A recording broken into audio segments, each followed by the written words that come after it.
নারীদের বৈষম্য, নারীদের সাথে যে বৈষম্য সবসময় হয়, নারীদের সাথে যে সবসময় বৈষম্য হয় সেটা নিয়ে কিন্তু আমি কথা বলেছি। এবং সেই কারণে যে অ্যাওয়ার্ডগুলো কিন্তু খুব ইম্পর্টেন্ট। আমি যখন এসেছি আরেকজন সম্মানীয় ব্যক্তিত্ব উনি অ্যাওয়ার্ড পাচ্ছেন, উনি আমাকে জিজ্ঞাসা করছিলেন আপনার কী মনে হয় এই যে অ্যাওয়ার্ডগুলো হচ্ছে, অ্যাওয়ার্ডগুলোকে আদৌ কোনো কাজে দেবে? এই যে নারীদের সাথে এত কিছু যে হয়ে যাচ্ছে, রাস্তাঘাটে দেখছি এত কিছু হচ্ছে, বাট এখানে সে অ্যাওয়ার্ড দেওয়া হচ্ছে। আমার মনে হয় অবশ্যই বৈষম্য দূরীকরণে এটা কিছুটা হলেও ভূমিকা রাখবে। কারণ একটা নারীদেরকে, আপনি নারীদেরকে নিয়ে কথা বলছেন, আপনারা আজকে এখানে এসেছেন, নারীদের যে অ্যাচিভমেন্ট কী, আমরা কি করতে পারছি, সোসাইটির প্রতি আমাদের কি অবদান আছে, এবং সেখান থেকে যদি 5টা মেয়েও যদি বেশি শুনে, তার মানে 5টা ফ্যামিলি কিন্তু সেখান থেকে গড়ে উঠবে। 5টা ফ্যামিলিতে যদি আপনি দেখেন 2টা করে বাচ্চা যদি থাকে, 10টা ফ্যামিলি তারা যখন বড় হবে। সো আপনি যদি ইন ডিপে চিন্তা করেন, এটা কিন্তু একটা অনেক বড় কিন্তু একটা তাৎপর্য আছে।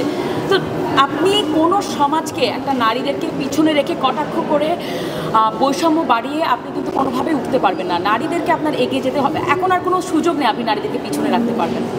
দেখেন, আমি প্রথম থেকে, মানে আমি যখন থেকে বলবো, আমি যখন থেকে বিশেষ করে কোর্টে এসেছি তখন থেকেই আমার মনে হয় এগুলো নিয়ে আমি কথা বলার আগে আমি এমন, টু বি ভেরি অনেস্ট, আমি এমন কোনো কথা বলতে চাই না।